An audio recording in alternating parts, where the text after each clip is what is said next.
आज हम Robert Kiyosaki की किताब आर्थिक साक्षरता के तीसरे अध्याय पर बात कर रहे हैं। एक बड़ा सवाल है, सिर्फ ज्यादा पैसे कमाना काफी क्यों नहीं है? हाँ, बिल्कुल। और ये पैसों की समझ मतलब आर्थिक साक्षरता इतनी जरूरी क्यों है? सही सवाल है।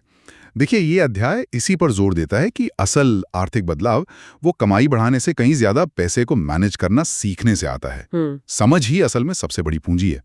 और शुरुआत में ही मतलब दो बिल्कुल अलग नजरिए दिखते हैं। एक तरफ गरीब पिता है, हाँ, जो कहते हैं भाई खूब पढ़ो, अच्छी नौकरी पाओ। हाँ, और दूसरी तरफ अमीर पिता, जिनका कहना है कि आर्थिक ज्ञान लो ताकि पैसा तुम्हारे लिए काम करे। बिल्कुल बिल्कुल उल्टी बात है। बिल्कुल।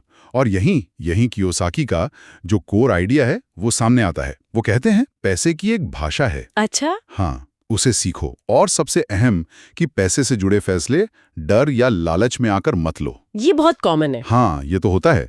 डर के मारे शायद अच्छा मौका छोड़ दिया या लालच में कहीं गलत जगह पैसा लगा दिया।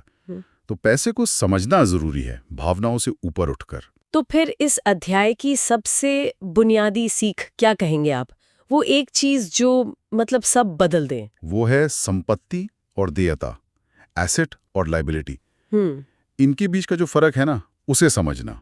एसेट और लायबिलिटी। हाँ, कियोसाकी बहुत आसान शब्दों में कहते हैं, एसेट वो है जो आपकी जेब में पैसा डाले। पैसा डाले जैसे मान लीजिए कोई प्रॉपर्टी है जिससे किराया आ रहा है, या स्टॉक्स हैं उनसे डिविडेंड मिल रहा है, मतलब पैसा आपकी तरफ आ रहा है। ओके। और लायबिलिटी यानी देनदारी। ठीक उल्टा, वो जो आपकी जेब से पैसा निकाले। अच्छा। जैसे कार की ईएमआई जा रही है, क्रेडिट कार्ड का बिल है, ये वो घर जिस पे बड़ा लोन है और हर महीने मोटी किस्त जा रही है। ये बात थोड़ी चौंकाती है, क्योंकि हम तो अक्सर बड़े घर को ही सबसे बड़ी संपत्ति समझते हैं। हाँ, पर अगर वो जेब खाली कर रहा है तो कियोसाकी के हिसाब से वो संपत्ति नहीं, देनदारी हुई। एग्जैक्टली। यही तो वो मिथ्स तोड़ते हैं अमीर लोग। लगातार संपत्ति खरीदते हैं, ऐसी चीजें जो उनके लिए और पैसा कमाएं।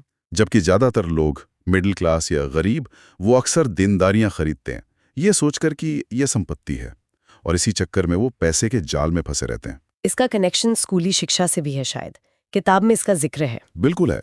स्कूल हमें अकादमिक तौर पे तो बहुत काबिल बना देते हैं, पर पैसा संभालना वो नहीं सिखाते। सही कहा। और यही वजह है कि कई बार बहुत पढ़े लिखे अच्छी सैलरी वाले लोग भी वो आर्थिक रूप से स्ट्रगल करते हैं।